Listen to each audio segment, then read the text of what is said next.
Hello, folks.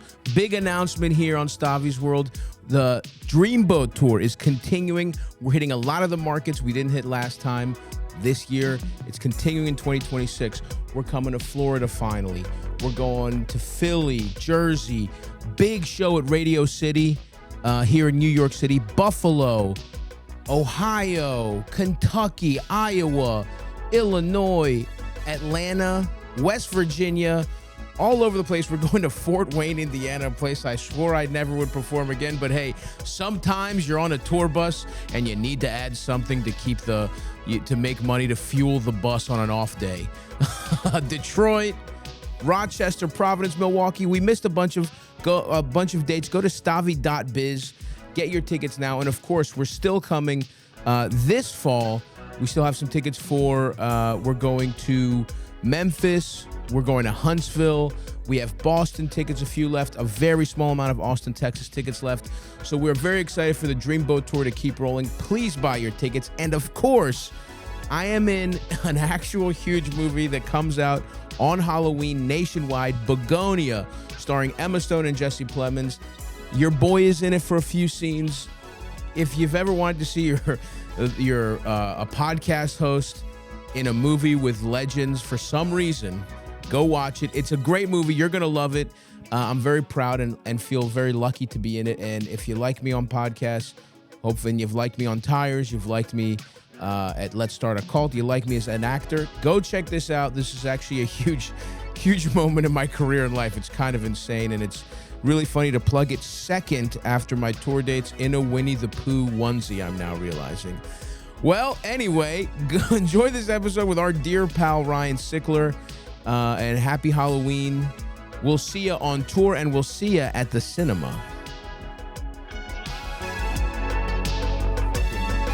Guitar comes in. Should we just listen to this song? Welcome everybody to Stavvy's World. 904-800-STAV. Call in. We'll solve all your problems. Welcome to Halloween week. It's spooky. We're not spooky. We're wholesome. Isn't that right, Elders? Put on your. Oh shit! How dare you, man? There he is. Eeyore Elders. Oh, I get pussy. No. Is that how Eeyore talks? No. Oh my God, you're lying. You don't get any pussy. I get pussy. No wonder you're miserable. Oh no. Fuck, is that even what Winnie the Pooh sounds like? Oh, bother. I don't know. Anyway, it's Halloween. We're all Winnie the Pooh'd up, and we have on the couch our good pal Ryan Sickler, Baltimore Zone. Thank you guys. Thank you very much. I'm fired dressed up. He actually had no idea. He was just dressed like this. Yeah, I just it was a really in, happy. It was a very happy coincidence. Listen, I've told you this is soft. These are actually quality. These are pretty good. And I feel nice and warm and cozy here. That's what we want. I love it. That's what we shoot for here. This might be the first time I've done a podcast in socks. In socks. I'm thinking about it. I'm not even. I can't even. I've done hundreds of podcasts barefooted or in socks. You think more without footwear or something? It's covering creeping the foot? up. Very. I mean, come down. I probably wore shoes most of the time, I would guess. Although I don't know. There's no video evidence. I don't really remember. We did that at either Nick or Adam's house and a couple times at my place. So it's possible, but definitely Stavvy's World has been a mostly shoeless affair. I like it. Yeah, mostly shoeless affair. Free. Good, man. Feel free. And yes, we are, we are dressed as Winnie the Pooh, wholesome characters against this satanic holiday of Halloween. We're rebranding as a born-again Christian podcast, Ryan. What do you think? What do you think, Elders? Is that a good look for us? I think that makes a lot of sense for what people expect from you, from the show in general. Seems like a natural shift, yeah. It's very wholesome. Being anti-conservative but pro-extreme Christianity. We're those weird Catholics that are also like hippies or whatever. You remember those, like, there's like that kind of religious person, but yeah. No, we're not doing any of that. And we love Halloween. Listen, take your tits out. It's one of the most tits are out holidays. One of our favorites. It's almost become a little overplayed how much it's about, the slutty ex when did that occur? Was Halloween always slutty, do you think, or has it become sluttier in recent years, Ryan? What do you think? In fact, I would love to get into some of your old school Baltimore Halloweens. Oh, you bro. know, I'm sure you experienced some insane stuff. Well, I'll go back to your slutty things. Please. The slutty cops and nurses Yes. and all that. I feel like it's been a couple decades. That's a now. classic. Okay. I feel like it's been about the 2000s. The 2000s. But if you're older, how old are you now? I'm 36. All right, so I'm 52. If you're a little older, it wasn't like that. Okay, interesting. This is good. There I was love this. absolutely a shift. I can't put my You can't put finger on the date. This is interesting. What's but I the culture? feel like it was the turn of the century. Right.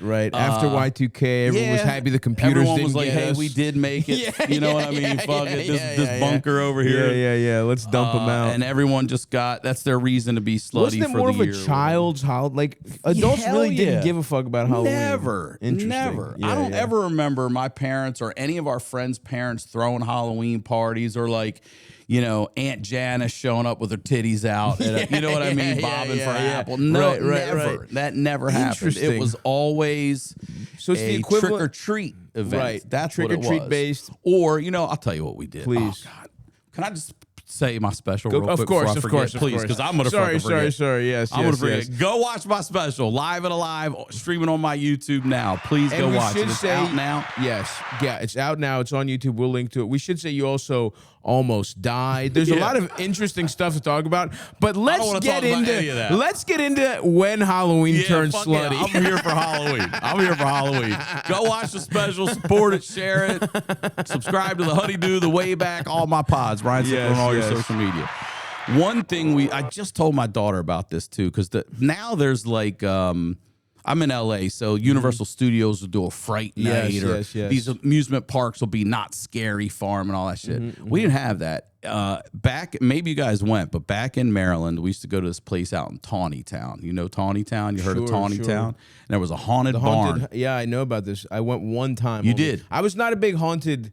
I'm a scaredy cat. I'm not like I wasn't a horror movie guy growing up. I've become one now. My way in was actually. It's interesting. Looking at you, I would never think you Yeah, weren't a horror I know. I film really guy. have. I have horror movie. ain't no- I have the horror movie Oh, body energy. type. Absolutely. The hairline came recently. That's interesting. Once I had this hairline, I did become a horror movie guy. Maybe it is just sort of natural. Once you start looking like this, you can't fight it. But honestly, ironically enough, the thing that got me into Halloween, into scary movies, was the kitschy 70s, 80s slutty Halloween movie, which did predate, maybe was a little harbinger of things to come. Because even though it was a seed. child's holiday, there was a type of cinema. Maybe that's what started it. Once the genre became horny and became sort of like, what's the first big hit? Like when this Nightmare on Elm Friday Street. the 13th became But that- like yeah, they that was kinda then they horny, went all into yeah. a camp, and then there's titties coming out and everything. But It even was Friday the 13th, wasn't there tits in that? The the first very first one when the mom was killing. I don't remember. Oh, no, I'm 'Cause sorry. His mom was Halloween. the killer. Halloween. Halloween's the all-time, There's tits in that, isn't there? I believe. Yeah, there's at least teenagers having sex. Someone. So okay. And But- look up when Halloween came out, Elders. Also, Please. the horror movies have 78. gone. 78. The original film includes brief nudity, Brief. such as a scene when the female character is seen with bare breasts. I remember this. Yes, of course. But horror movies these days, I'm not into them because it's gone from the psychological jump scare to just all gross out. Gore, sure. Just crazy gore. I'm not into gore. That Halloween, the original one, is still that. It was there's a- tension. Yeah. So, but anyway, I was not a big Haunted barn. haunted house guy. I was too scared as a child. I was a big, some might say, pussy. And in fact, I remember our church weirdly did a haunted, which is so funny. Greek people don't give a fuck at all about like other churches were like banning Harry Potter. They were saying it's satanic. Greek Orthodoxy is barely a religion. It's really like no one is that religious. But yeah, we had a haunted house in the same room I went to Sunday school in. They like turned the hall. They had like a hall underneath the church where they would do the Greek festival. They would do a bunch of shit. They did. That's also the place I got fucked up for the first time. at the Greek festival. I felt tits for the first time In the church? Yeah, in the church. In the church, I felt tits. I think I was 14 or 15, getting really drunk at a Greek festival. Anyway, when I was younger, they had a haunted house, and I just started punching the guy because I was like, some guy like grabbed me, and I was just like, ah, and I just assaulted him, and I was like screaming, and they're like, all right, this kid has to get out. But anyway, Cut the lights off. We got to walk. Pretty much, pretty much. We would go to the haunted barn every year, and it was just this barn in the middle of fucking nowhere. It wasn't an amusement park, you know what I mean? Which is already fucking. Even when you drive by on a Wednesday in August, you see that thing sitting there. It's creepy. Yeah. So they would do it up, and they would have the chainsaw guy at the end. And I remember seeing people just trip and fall out of that fucking thing. That was really well done. Do you have any notable scares at the haunted house? You just were an enjoyer of it. I just liked watching the other people get interesting. scared. You were a scare cuck. I'm a voyeur for sure. I like to sit there and watch it. One of my favorite all time was, this sticks in my head. It was at Magic Mountain in Six Flags in Valencia, and they did the park over. And there's just people, they don't tell you, which is actually pretty cool. You're just walking and they just jump out of the fucking bushes. You have nothing. This little tiny black kid, I to this day, I will never forget. Can I stand up? Sure. They jumped out of the bushes, and the terror, like, this kid ran in place. Yeah. He couldn't go. Like, everything in him was like, get the fuck out of here. But his feet could not go forward. He's literally doing just like screaming, like a Scooby-Doo running. Dude, I laughed so fucking hard at that. Where they run in the air almost. Yeah, 100% that. That's very funny. But I have two brothers, so Halloween was we always went out for Halloween. Okay. And we had the old school vinyl, like very flammable Halloween costumes. And it was just a plastic mask with a rubber band around your head, and you get it all in one box at Kmart. Sure. And Kiss was big then. So hell yeah. It's so funny. I had Gene Simmons on the podcast, and when I met him at my show at the Comedy Store, he had some really nice things to say, and all I could say was, I was you for Halloween one year, dude. You know what I mean? Like, and we didn't have money, so one year I'm Ace Frehley. You guys switched off. And my brother's Gene Simmons, and next year I'm Gene Simmons, and he's 100%. Awesome. And the vinyl ones too. And here's the other thing too. Going back to the slutty and the traditions, how they changed. Like, all of a sudden one year, parents started driving their kids to trick or treat. We're like, what the fuck's this shit? Yeah. You hump it up the hill. Right. And we would take pillowcases. You earn it. Yeah. We take a pillowcase, like a real, fill that motherfucker. Right. There were no specific Halloween bags. No. It was make do. It was get your own shit and go. Yeah.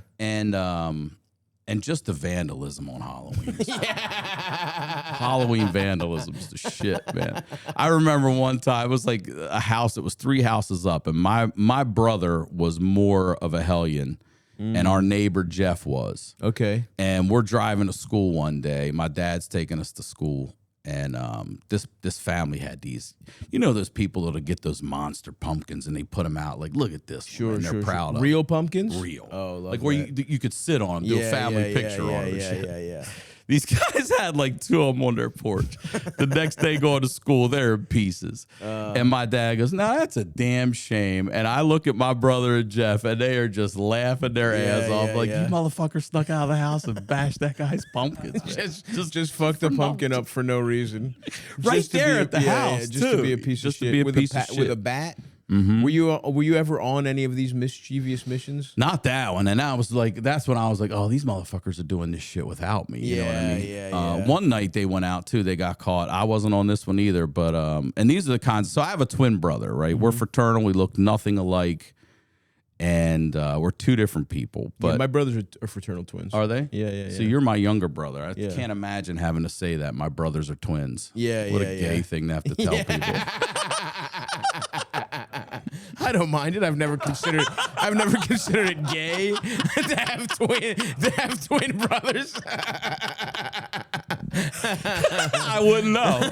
Yeah. So wait, you guys were just naturally fraternal twins? Because that happens a lot with IVF. We're not. We are products of. So we're born March of '73. So we're products of 1972 fertilization medication. My Really? mom was having trouble, took some kind of pill, splits us. And we're the only twins in the whole family. It is 100% because of that medication. Some kind of weird proto medicine. Damn. Yeah. I'm the only person that's not 6 foot in my family. My mom is 6 foot, bro. Wow. You got none of the nutrients in the womb. They hadn't figured that out yet. The meds were like, all right, we'll give you 2, but one's going to be a runt. Your mom is taller than you? My mom's taller than me, bro. My mom can dunk on me. And I'm the one who's gay for having twin brothers. Your mom can back you down in the post. She can, dude. She really can. That's crazy. Even as a shrinking old lady, she's taller than you? Still, right now. 70-some years old. She's still taller than me, bro. That's hilarious. I don't know if she'll ever not be. I'm not going to get any taller. You know what I mean? I'm about to stick around for a while. She's got to lose 3 inches. And then I'm like, then guess who's coming to dump? I've never, She's in the nursing home. You're like, all right, I'm still here's some her. Converses, Mom. Let's hit the half court. I've never considered your mom being taller than you. Isn't that wild? I guess that I guess it happens to women. So my dad's like 6'2". Okay. My twin brother's about 6'2". My younger brother's about 6'1", and my mom was 6. I'm 5'10". Wow. Yeah. That's all right, man. Yeah. That's okay. What are you gonna do? And is that why they left you out of the mischief? They didn't consider you hardy enough? No, my brother was just here's what my twin brother told me. Yeah. I just did a podcast with him after years and years. He said, look, the reason I never told you is because, and this is key, we had one car. We're twins. We got to split that car. Right. I get it this weekend. You get it next weekend. If you get in trouble, I get it your weekend. So he left me out of it because he knew I would. He said he thought I'd rat his ass out and get the car. That's what he just told me. I was like, that's why? Yeah. So he went out one night to vandalize this kid's house up the street, like 2-3 houses up on Halloween. And I wake up the next day and my dad's like, what the fuck's all over these light switches? And he's looking around. He's like, what? This is like syrup or something. And I genuinely, I'm like, I don't know. Yeah. And then he puts it all together because my brother was very sloppy about shit. Yeah. So they went and took Hershey's syrup and ketchup and everything and vandalized this kid's car. So this is not even like Egg It or like, that too. or like TP. This is like, how can we fuck this guy's life This is up? like it's gonna. This isn't Halloween. This is just Halloween. Okay. No, this is Halloween. It's not just bullying. It's just like March. There was that too. He's But like, this fuck is guy. Halloween. Okay. And they fuck this kid a Ford Escort. And they're putting ketchup and syrup all over and egging it and shit and egging the house. I mean, we live 2 doors down. By the way, we're not in another neighborhood. We are your fucking neighbors. That's fucking awesome. And my dad figures it all out, and then their parents figure it out. My brother got in so much trouble all the time, and then I would get the car. That's good. Yeah, there you fuck go. yeah. And was this kid a piece of shit? Why did they choose his car? Yeah, he was a piece of shit. He was annoying. Yeah. Nobody liked this kid. He was also the one we got with the classic snowball trick too. I've never seen it work more beautifully in my life. And what's the classic snowball? That's when you make 2 snowballs, right? And you throw one in the air, and a person's tendency is to look up, and that's when that second one, Randy Johnson's right in the motherfucking face. I love this. And I'm telling you, I've never seen anybody get duped more beautifully. My buddy Jeff threw one up and he played for University of Maryland actually too. He had a rocket. Yeah. He threw one up in the air and that kid looked up at it, and when he came back down, bam! I mean, I was like busted his fucking face. I was like, wow. That's fucking awesome. I love this like classic, almost like Three Stooges style bullying that you guys were engaged in. We're just middle schoolers. You know what I mean? Today you'll get shot. Sure. Today you'll shoot you. But back then we would do that. It was a simpler time. We'd play football in the cemetery, like off to the grassy area where people weren't buried yet. I thought something else we used to do. Do you remember Liberty Lake? No. Hearing about Liberty Lake, Pretty Boy, the reservoir in Maryland. Not really. I wasn't big on. Eldest is more of a reservoir. Liberty. guy. You remember Liberty Lake and kind of. Was it the one where people always like had to sneak in, break in? You weren't like allowed to swim there or something? No, that's Piney Run. Oh, okay. That's funny you say that though. And Loch Raven too. Loch Raven. Raven. You're thinking Loch Raven. Yeah. But Liberty. So also fun little fact. There's no natural lakes in Maryland. Every lake is man-made. Interesting. Deep Creek, all of them. Really? All of them. But Liberty was one we lived near, and there was a bridge that goes over Route 32, and we took a tape measure. I even told my brother, people hit me up on the podcast, it was not 100 feet. It was 100 fucking feet from the if you stood on the railing of the bridge to that water, it was 100 feet. The rafters under or about 50 feet. Okay. And we would all go in the summer and we start, we're swimming there just first. And then you hear the rumor about a kid from the other high school who jumped off and his foot got caught and he drowned, and it was true. And everything. Oh, it was true. Yeah, it was true. Holy shit. 100% true. So we start putting bodies in the water. So if Stavvy's getting ready to jump off the rafters, there's 4 or 5 of us treading water out there. If something happens, in case, we're going to get you. Yep. Okay. We're all teamwork. And we're doing this, we're doing it, and then my brother and a guy named George Wilk, we can say his name, they decide that just jumping off the top, that's not enough. We'll all start jumping.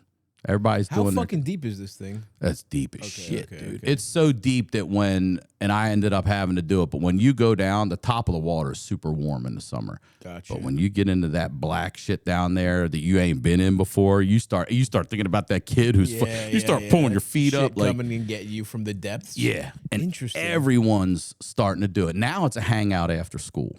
Now we're all going every day after school to see who's going to be the next one to jump off the bridge. And they say that you can get arrested or at least a citation because it can be considered suicide, because you could hurt yourself. And you got to wait till cars are gone. No one can They give see you a doing ticket this. for trying to kill yourself? Sure, kill yourself, bro.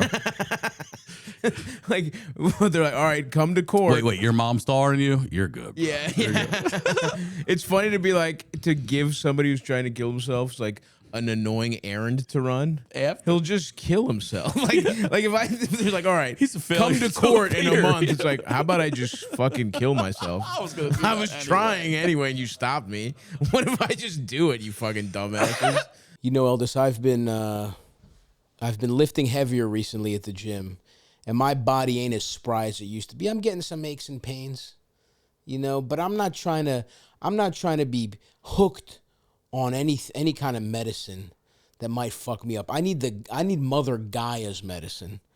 I need the CBD gummies from Cornbread Hemp, which are formulated to work with your body, not against it.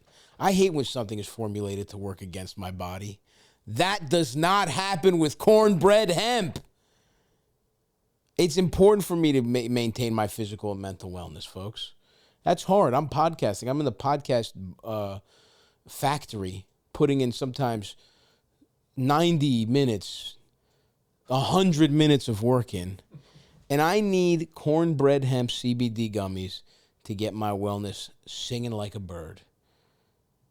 Have you tried everything under the sun for peace of mind? Well, you got to try Cornbread Hemp CBD gummies. I take them at night. They help me relax. They help, they help relieve discomfort, stress, sleeplessness. Sometimes I draw a nice warm bath. I'm on my divorced lady shit. I'm on my middle-aged bubble bath, in the 90s. I feel like that was a big trope. Women used to love bubble baths in the 90s. And me, I got a little, I soak in a nice warm tub. I got the Cornbread Hemp. I'm feeling good, brother. Right now, Stavvy's World listeners can save 30% off on their first order. Just head to cornbreadhemp.com/Stavvy and use code Stavvy at checkout. That's cornbreadhemp.com/Stavvy and use code Stavvy. So I finally go up, and there's a friend of mine, Chris Sheeler, and this kid says, I'm going to do it. And I was like, there ain't no way this motherfucker's doing it. You know what I mean? I still friends with him, still love him. Sure. And when he would get nervous, he would stutter. 100 feet. I mean, jumping off a bridge into a lagoon lake is fucking crazy, dude. That's insane. We have there's a VHS of this somewhere. Wow. We're trying to find it. I just saw everybody back home when I was there. How big was that fucking camera? It was VHS like a fucking news crew.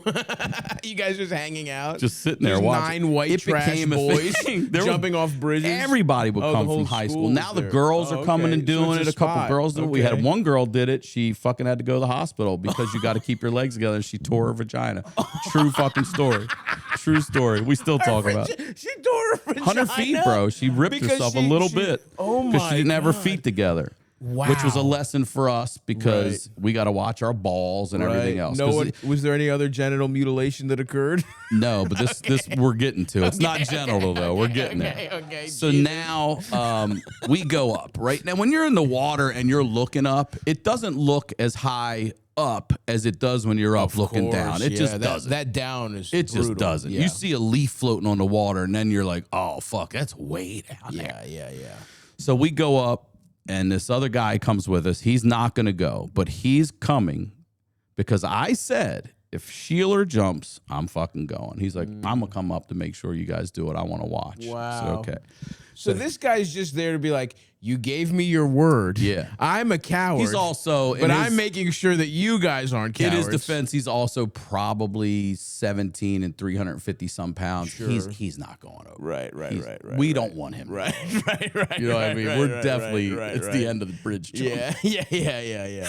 So Sheeler's looking over and he starts saying shit. Like when he would stutter, he would hold a letter. He wouldn't go, he'd hold like a W. He'd be like, what are we going to do, man? He'd do it like that. That was his thing. And he's like, that's a long way down, man. And I'm like, he ain't going. Right. And he's like, I'm in my school clothes. And I said, school clothes. And I look to my right. And when I look back, he's fucking gone. Wow. And I look over and there he goes. And I'm like, fuck, that motherfucker did it. I wouldn't have bet $1. Yeah. He went, and I was like, fuck. He hit that water. He came up, wow.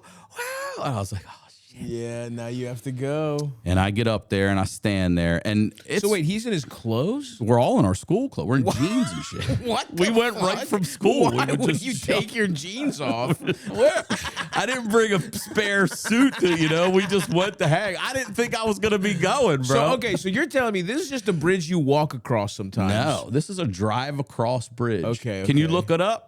Look up Route 32, Maryland, Liberty Lake Bridge. You'll see videos of people doing this. And so you guys were just on the bridge. Stavvy, listen to me. And you're in your jeans. There's no way he's going in my mind. Right. He's not good. He's in his jeans because he's up there like, I ain't doing it. course. We've been watching it for a course. month or so.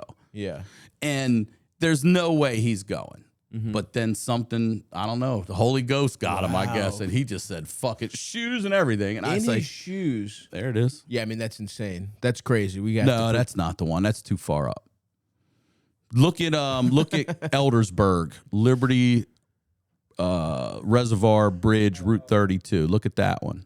Either way. It's no joke. So he's dropped He's fully gone. clothed. Fully clothed. And now you're there fully clothed. Fully clothed. You guys have backpacks. There it is. Off the top of that, though. Still crazy. So the rafters are there off the tippy top, and that water is higher than when we were in it. That's why it was 100 feet and we did it. No backpacks or anything. No like backpacks. that. Where are we those just at? they're in the car parked on the shoulder of the road because you can fish there. So you're allowed to park on the shoulder and all that. You know what I mean? sure. So cars parked This on really the is shoulder. like a fucking white trash watering hole. 100%. It's like you park your shitty 100%. car, you either like fish or jump off it in jeans. This is, what the fuck is Listen, this? when we would go back to swim there and jump off rafters, there was also a place, The Rock. We'd go drink and smoke. We would wear our swim trunks and stuff for that. This was just a day we were going to be just to watch, Just hang out, have fun.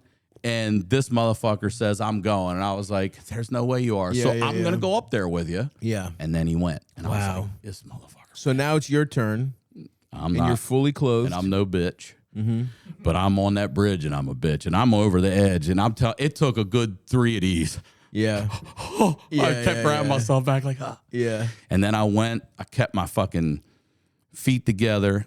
And you hit so hard that you go down so fucking deep. It's black and it's cold and shit. And you're panicking because you've never been down. Of course. You're swimming up. You're like, oh, yeah. You're so relieved. And then you're stoked. And then you're looking up. Here comes everybody else. And the next day in school, with shoes on, the bottoms of my motherfucking feet were killing me, and so was my ass. Like I hit sit a little bit. We keep going. Now my brother and George Wilk decide it's not enough to jump. We're gonna flip. Oh my God. They're gonna flip off of it. That's nuts. And we're like, you guys should definitely go do that. Yeah. You definitely do. So we got a camera. They had been talking about it so much. We got a camera. My brother's like, I know it's around. Somebody's got it. I said, hit up everybody on Facebook and find it. Both of them go up there. And they're in no shirt and swim trunks. Obviously, they're doing this. This is planned now. And George goes first, and he flips. He goes a little sideways, and he hits hard. He hits hard. But he comes up. He's okay. Everybody's in the water. He's like, oh, fuck. Like bruised, probably. Instantly. Yeah. Instantly. And here Jesus comes my Christ. fucking idiot brother. My brother, you know when you're first learning how to do a flip off of just a regular dive and you're scared as a kid and you sort of dive off. Yeah, I don't know that I've ever done one flip in my life. You never flipped off a diving board I've in been your a life? fat child my whole life. I've been fat my whole life. I'm a big cannonball guy.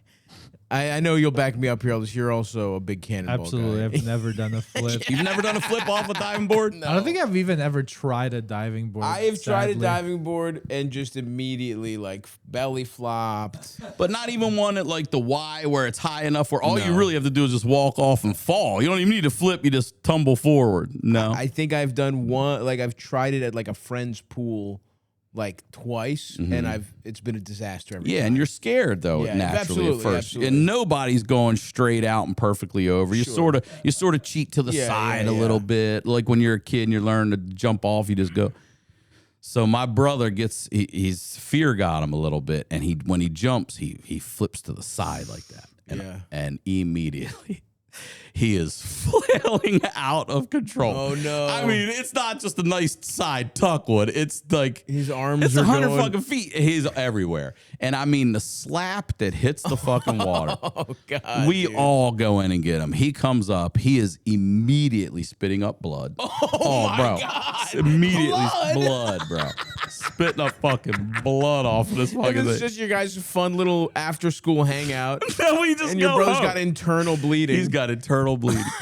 He's spitting up blood. George is all bruised up on this side. I'm like, you guys are fucking idiots. I promise you, no one tried to top it after that. yeah. But we would swim there all the time. This is another story I've told. No one believes it, but I still am in touch with all these guys. I called my brother after it too. I'm like, do you remember that? And he says, he interrupted me and finished the story. So we're swimming one day. So off to the side, there's a really nice, it's like a 60, 70 foot cliff. Okay. So that one's really fun to run and just jump off. Okay. And we would all do that. The bridge is over here to your right now, Sure. and we're off of that. We're over here. We're jumping. Summer jumping. Sure. We all play around a lot. Oh, snake, shark, snake. Yeah, and we're yeah, out there yeah. treading. Well, one day, my brother fucking jumps off. And I'm telling you, I swear to Off God. the humble stop. 60-foot cliff. Off the humble 60. Yeah. The baby. Yeah. And a fucking water moccasin is fucking coming right at him. I don't know if there's a nest in this fucking below us. And what are and these, we're- like fucking eels? What is Dude, this? water moccasin's a fucking black snake. Check these out. Oh, man. Oh, they're poisonous. Listen to that What the name, fuck? bro. You motherfuckers are swimming below a bridge next to a cliff with poisonous snakes Yeah, well, around it? copperheads are all over Maryland. We have a lot of poisonous snakes in Maryland. Copperheads, you got to watch for. Why don't you and go to the shit. community pool? Why don't you go to the fucking rec center pool? Here's the thing: we didn't have the money. Freedom Sure, Pool was 2 blocks sure, away. sure, we did not sure. have the money for the community pool. I got you. We're swimming in Liberty Lake. Yeah, So, that's nuts. I mean, it's a legit fucking snake. So a poisonous water snake is coming for your brother. Listen to me. All my life, this I is believe a fucking you. true story. Yeah. And but we've all cried wolf. Yeah. That looks fucked And they up. haul ass across the water. Yeah. Like they're water I moccasins. hate it's that in they their can name. swim. That Bro, sucks. and they can swim good. Yeah. You know, not just like you're like, oh, I didn't know iguanas could swim. This motherfucker. It's rocketing towards your brother. It's coming for him. yeah. And we're telling him, and he doesn't believe it. We've cried wolf so many times for months. Right. He's whatever. He's treading and hanging out, waiting to, and we're like, I'm telling you. And then he turns around, he sees it. He starts swimming. There's no way he's getting Of away course, he's from not it. going to beat an aquatic snake. Jeff Wagner, the same kid that played for University of Maryland, who also got the kid with the snowball, Yep. takes a fucking rock, a flat, like a good skipping rock. This is nuts. This is a true goddamn story. And he throws it at that fucking snake. And on my life, cut that motherfucking snake in half. In half. In half. Come on, Listen man. to me, bro. What? And then Paul Bunyan came behind Two the cliff. pieces floated right to the fucking ground. on my fucking life. And I almost died. Go watch my special Live and Alive on my life. That happened. That is I wish, fucking hilarious. I mean, I wish I could say I did that, Sure. but we're all looking at each other. you're like, just there. "Oh, there's no way. Yeah. And then he went on to play University of Maryland after that. And it Yeah. made sense. It made sense. I'm like, this guy's got a fucking arm. He was the guy we take to King's Dominion. You ever go to King's Dominion? Sure. Yeah. And he'd throw the radar gun at the end of the day and he'd beat whatever the score was. And then we bounce out of there with like an oversized stuffy. It was always, he was that guy.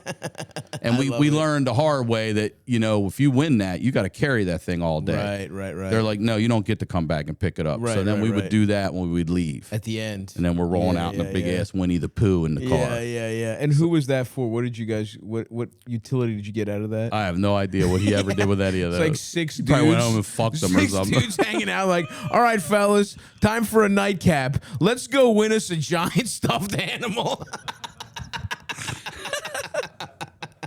That was just all ego. Funny. That's all dude ego. What is it? It's 92. I got that. And he would get up there and beat that shit. That's fucking awesome. I mean, that is honestly a white trash Maryland folk hero. That's lore. Kill a snake with a Neighborhood rock. legend. He did. And then go. Would he play baseball? Yeah. Maryland. Yeah. And then play baseball in Maryland. Third base. That's a legend right there. That's a guy that doesn't have to pay for his drinks for sure. in Essex. Yeah, he drinks for free in Essex, bro. At the Hard And Yacht all the Cafe. American Legions, I promise you that, The American bro. I Legions promise you across southeastern Baltimore County. We used to get in a lot. When we finally left the city, we moved to Carroll. Well, we bounced around, but when we finally settled in Sykesville, we lived by train tracks, and our buddy Chris Lamb lived a couple miles away. Yeah. And we don't have cars then. If it's winter, you're not riding your bike. Sure. So we would go down to the train and we would hop on the train. We catch Come on, man. You guys are hobo riding. You're hopping trains all true story. locally. Yep. You're using it like a tram. Please look up Sykesville, Maryland train station. So to hang out, you're like, all right, man. Time Normally, Okay. summer or whatever, we Sure. ride our bike Ride your over. bike, It's yeah. a couple miles, so we're not So walking that you shit. know the train schedules. Here's the deal. Yeah, it goes yeah. right through his backyard. Okay. He had a house. Oh my God, you're so poor. You can use. It's like it kind of turns around where it's like you live in a good enough area with public transit to you're so poor you live through the train cuts through your property so you can use Wait, it as hold public on. transit. I can say this address out loud. There it is right there. There's the train station That's right there. hilarious. Yeah, yeah. But it's a lot of cargo. They're coming Sure. through all the It's time. cargo. I know those These trains. are not I mean, listen, passenger trains. Greektown is literally I was going to right say, by 308 the trains. South Macon Street, where my Aunt Marguerite lived. Out back was the trains. My Yes. cousins would roll under them while they're moving and shit. I'd be like, what are you doing?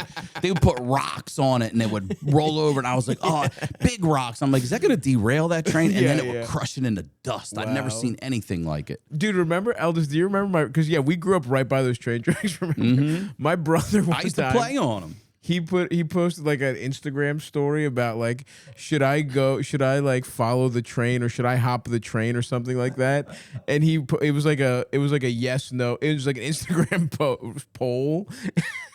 And my mom voted no. My mom, he said something hinting about killing himself on the train. And my mom didn't call him. She wasn't like, "Are you okay?" Nah. She was just like, "No." And my brother sent it to our group chat. It was one of the funniest fucking things. I think my mom was like, I don't think he's serious, but let me just vote no. Shit.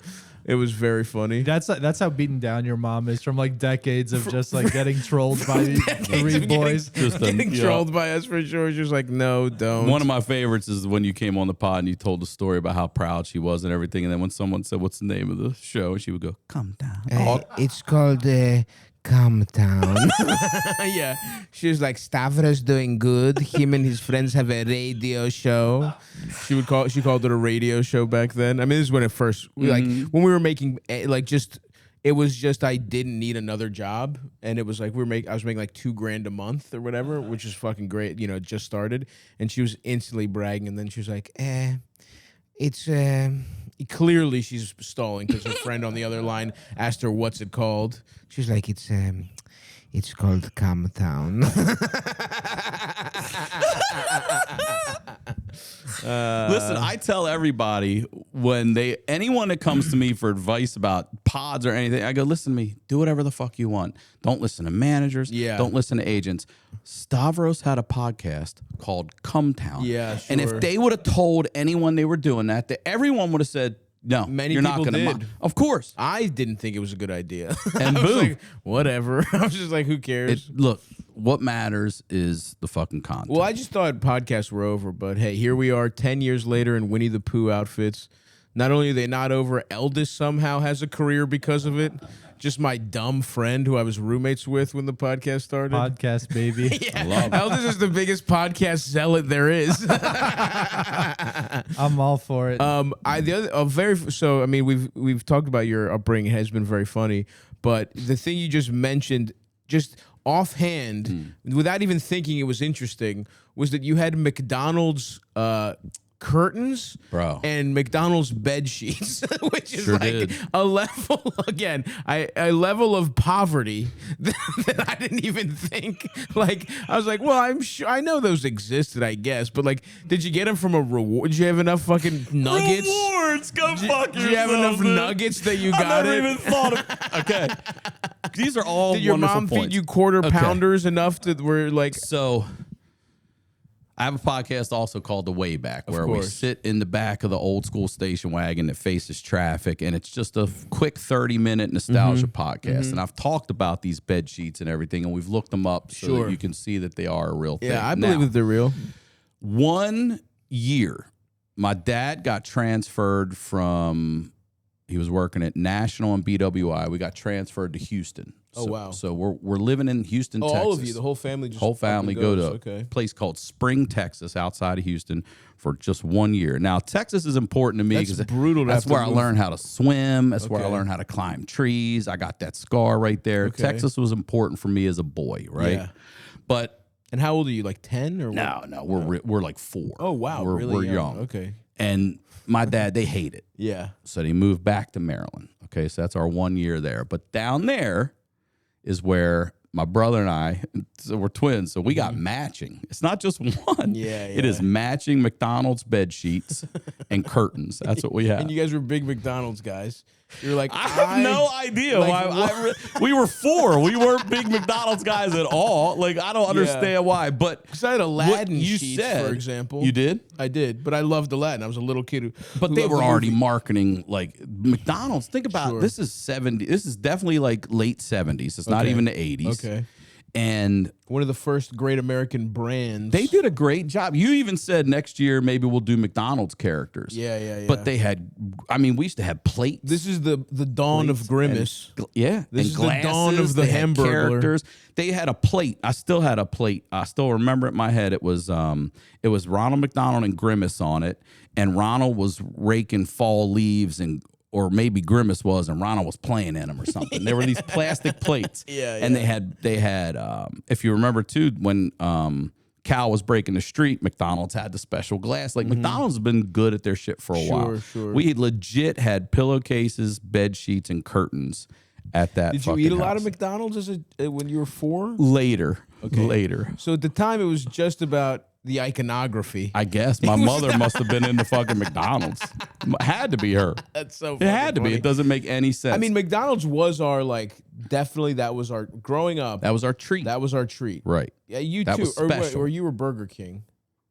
We love McDonald's. We would Okay. do McDonald's Fridays all the time. Okay, yeah. okay. But we love Burger King too. Sure. We were- You dabbled in way more fast food than I did as a youth. I think so. Because you were a Taco Bell guy, you were a Burger King guy. Yeah, we never did like Popeyes or like chicken places. Popeyes that's where the Halkis family shined. Yeah. That was Yeah, that was our number was your one spot. fast food. Well, we were McDonald's kids as youths, very young. Because also I feel like when a family friend would take you, when like somebody would watch you, like your, those aunts and uncles that you're not related to at all, but it was just like your mom's friend. I feel like the go-to thing when you're like watching an 8-year-old for your friend for the day is you take him to McDonald's. You take him to the mall, and you take him to McDonald's. But once we were able to make our own decisions, we were a hugely Popeyes family. And then it became ordering pizza. I've mentioned it before. The Domino's 555 deal came around right when me and my brothers were like 12 and 14 respectively. It was right when my mom was like, all right, I'll leave you guys alone. And truly maybe some of the best days of my life were like, mom's gone, me and the fellas got the AC blasting. It's like when you're not fighting with your brothers when you're kids and you're like, wow, these guys aren't so bad. We're watching Yu-Gi-Oh! Or whatever the fuck.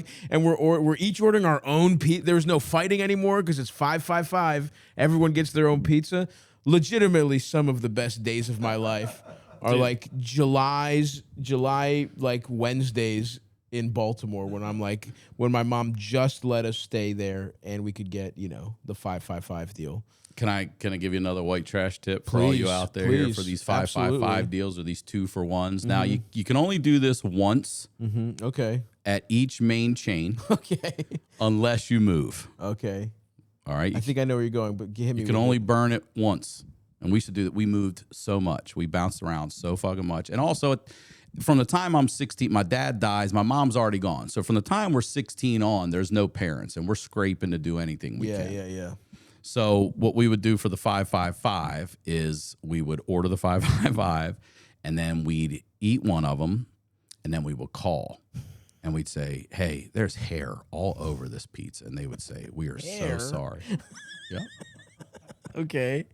So there's like some kind of meal deal. Domino's is great customer service. Okay. We learned about this. You start figuring out who's Domino's. Now, is I'm great. sorry. I don't mean to, again, we have a generational divide here a little bit. The 5-5-5 deal was around when you were a kid too? It might have been the two. There's always a deal. Sure, some kind of two deal. for something like that. Yeah, right. But yeah. it was a 3 pizza thing. I don't know if it was 5-5-5, but it might have been buy 2 get 1 or whatever. Yes, they were big on the buy two get one, which probably mathematically ends up to be the same thing. Yeah. But in my head, I'm like, well, no, 5-5-5. That's come on, Brian, please. So, do you remember the Noid? Were you around for the Noid? Their marketing. Okay, I remember him. Yes, Yep. a very annoying. So, yes, and avoid also, the Noid. That's right. And Domino's had the 30 minutes or it was free, and then a driver had an accident, and they were like, that shit's over. Right. And then they could take as long as they fucking want. Yeah.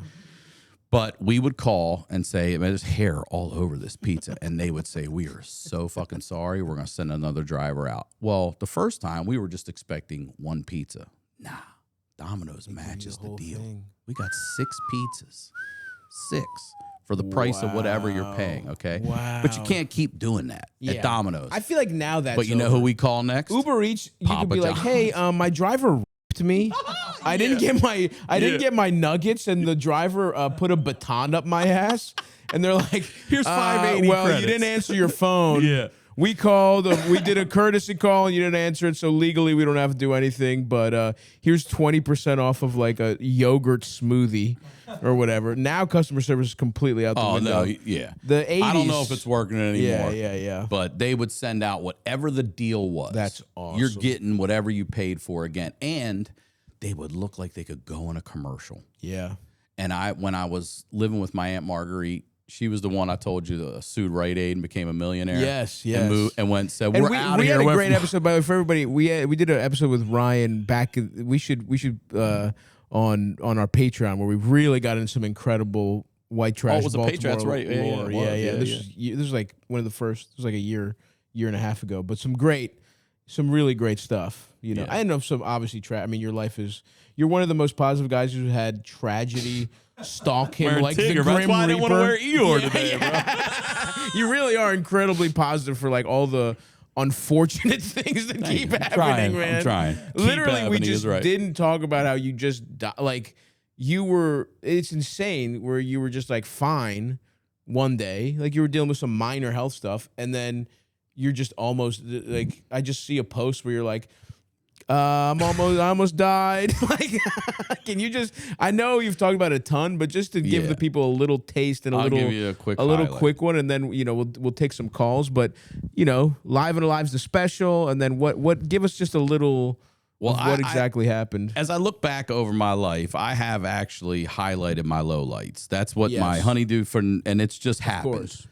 So this special is very different. My last special, if we're being straight up honest, we're in a YouTube world for me. I had a bunch of stuff out there that I didn't own or whatever. So the first part of it's a little bit of what I wanted to put on that I never had. And then the second part is becoming a single dad and some really good stories and stuff. And YouTube demonetized it because they said I glorified cannabis. So, so go just click on that one. Wow. Click on that one and give it. We're close to a million. We're like 950,000. They demonetized it. Yeah.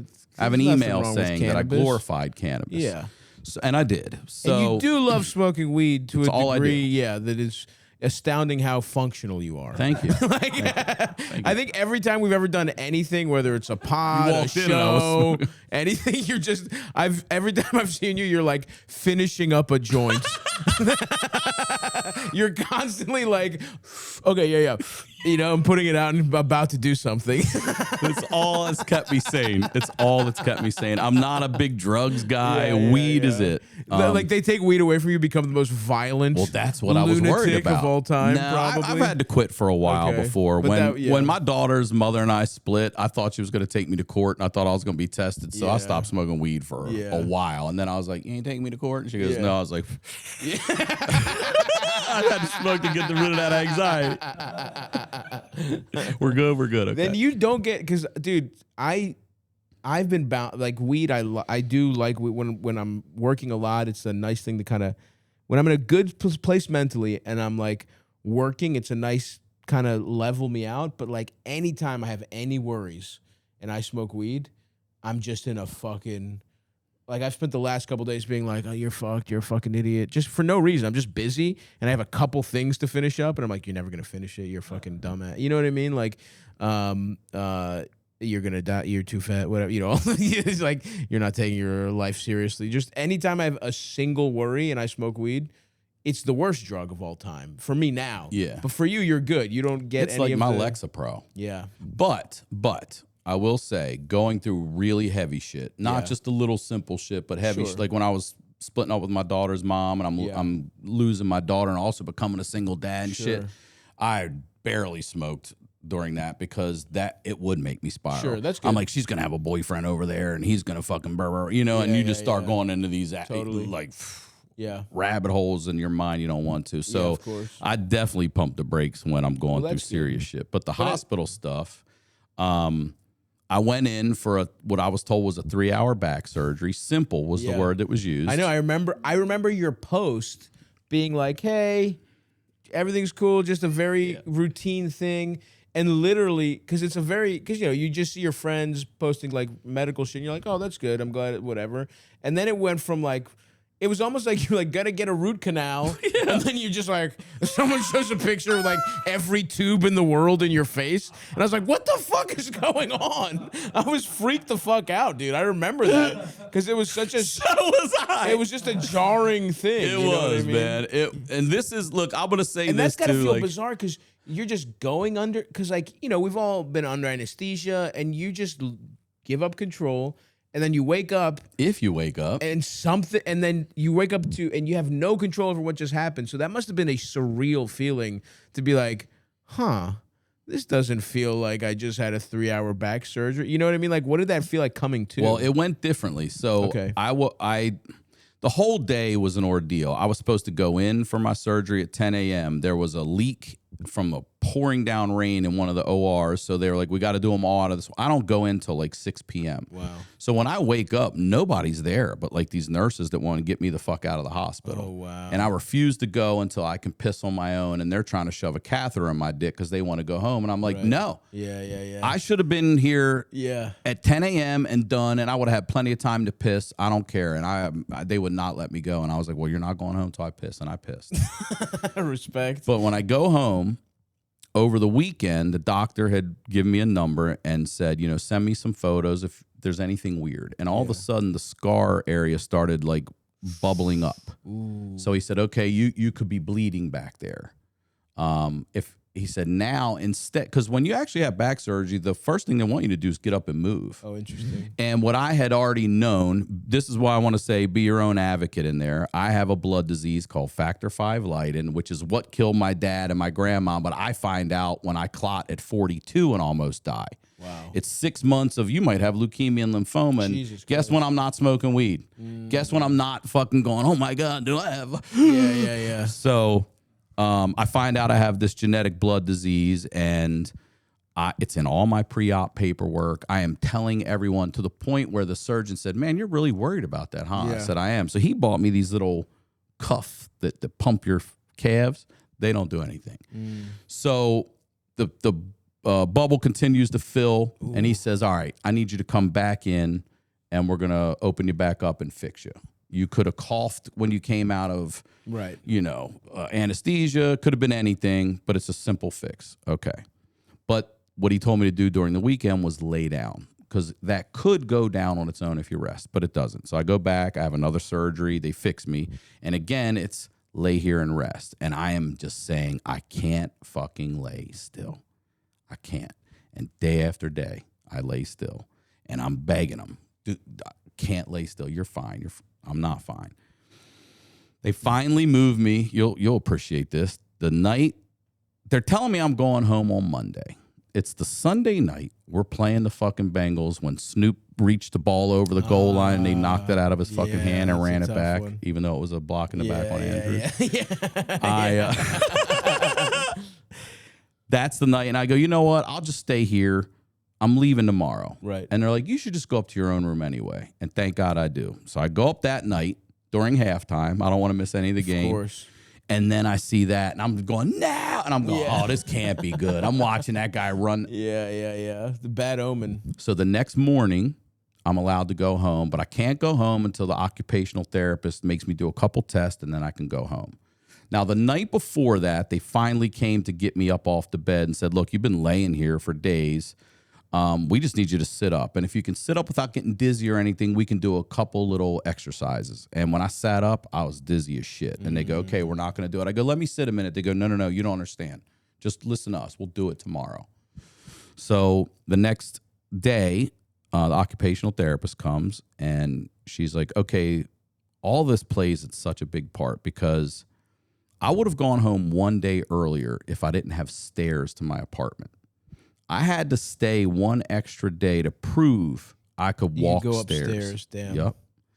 So the lady comes in, she makes me, and I'm not kidding you when I say, she gets me on a walker and makes me just do like a little senior citizen 360. She goes, okay, your balance is good.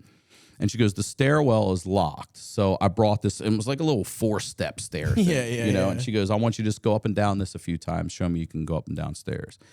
And that morning when I woke up, I felt weird. I felt 100% weird. And prior to that, actually, at like 4 a.m, I woke up, and I'm telling you, Stavvy, a black figure is touching my big toe. Oh, no, dude. It's shaking it. What the fuck? It's shaking this motherfucking Like toe a right specter? here at the end of my bed. Just a ghostly black. Not even, it didn't look like a person, just a What blob. the fuck, dude? And it shook my toe, and then it went that way.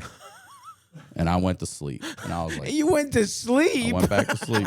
But I'm also lauded it out of my mind. For sure, I'm having the worst nightmares. Yeah, holy and shit. I'm freaking the fuck out. Yeah. Like, I'm not supposed to be here. Totally. You know what I mean? Yeah, I'm not yeah, supposed yeah. to be here. But it's okay, because it's only been a few days, and I'm going home tomorrow. Yeah.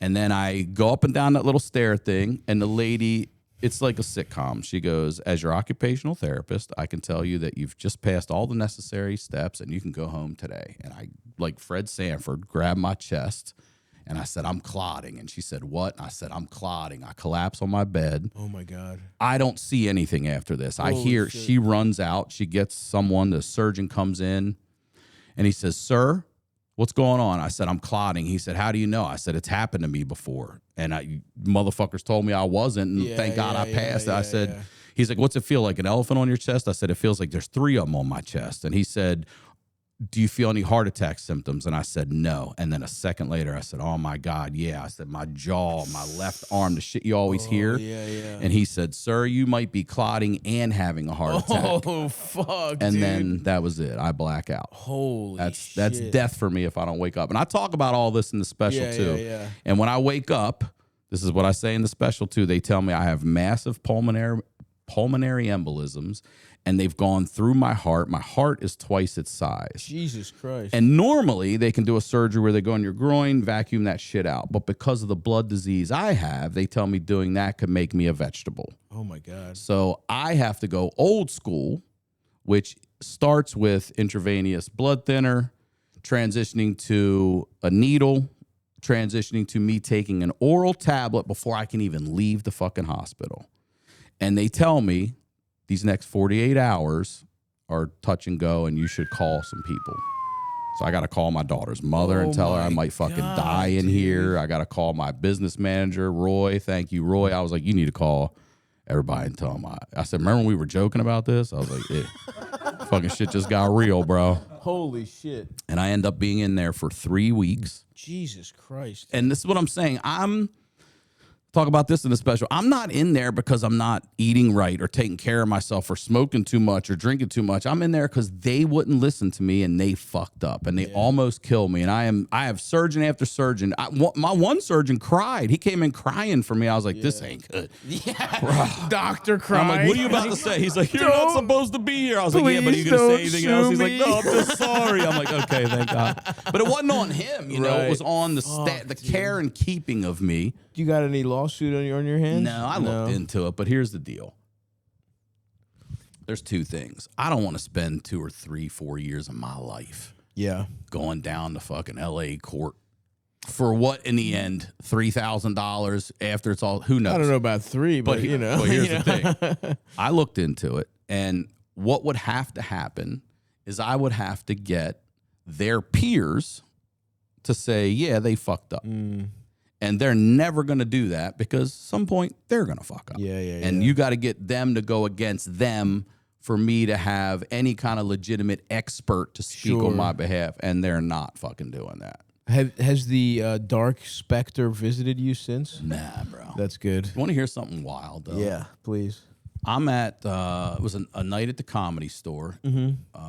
Actually, no. I went to see, do you know the rapper Prof?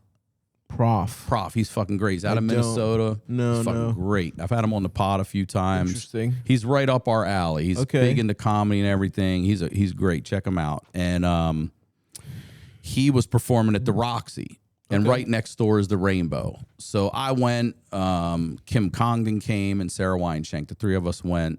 They were in one of his videos and stuff. I think after.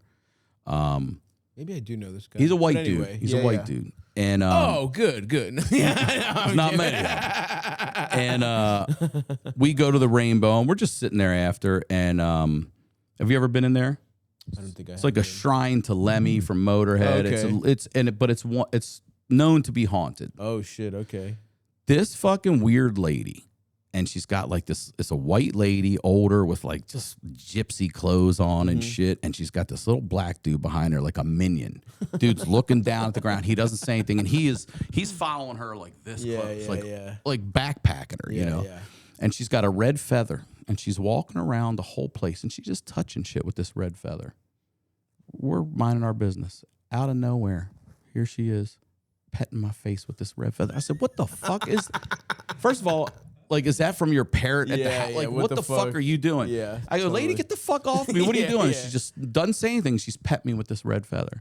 Fast forward a few weeks later, I'm clotting, and I'm like, did this bitch curse me? You think she cursed? Some people go, I think she saved you. I'm like, this bitch cursed me. I ain't no saving. Interesting. Went over and redded me all up. And I clot.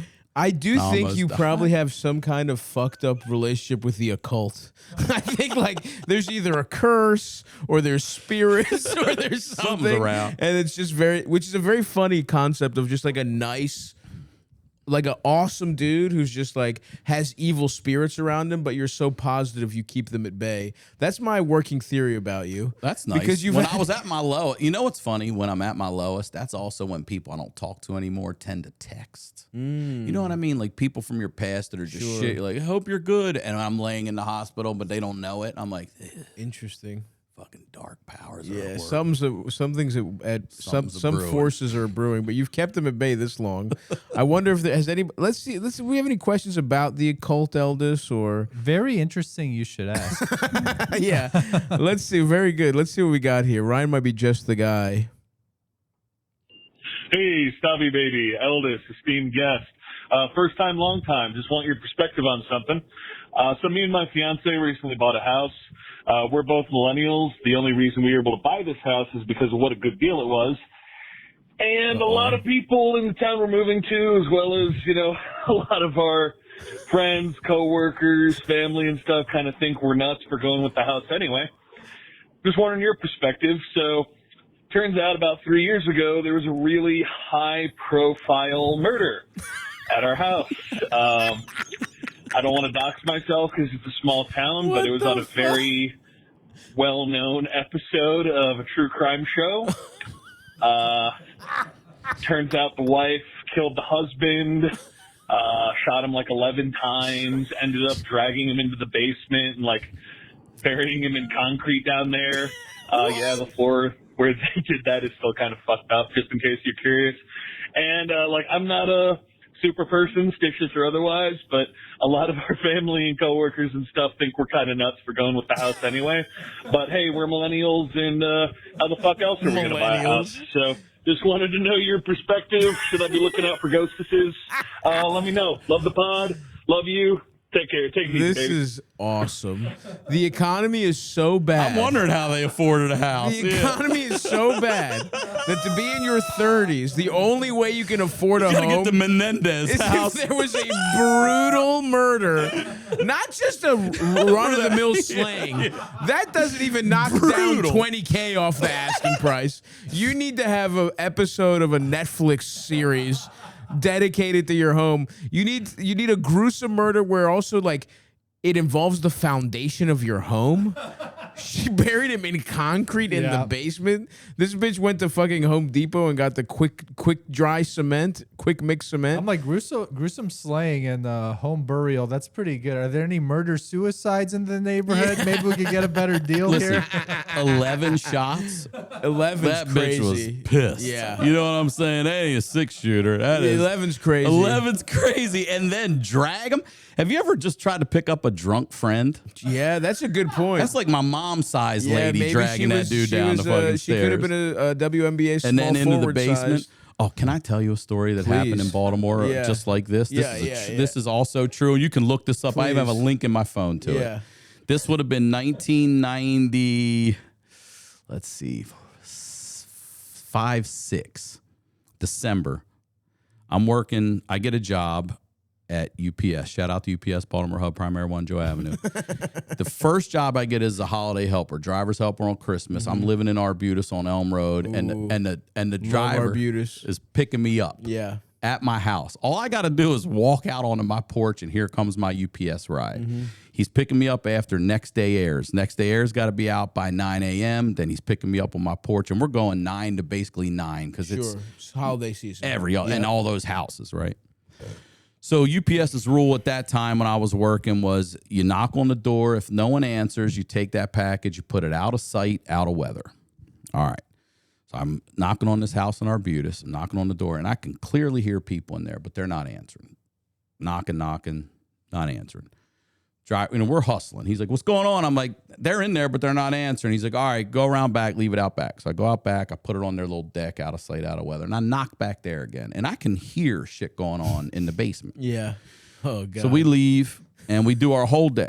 Yeah. When we get back to the warehouse that night, one of the supervisors comes up to me. He's like, how about that weirdo on your route today, huh? And I'm like, what?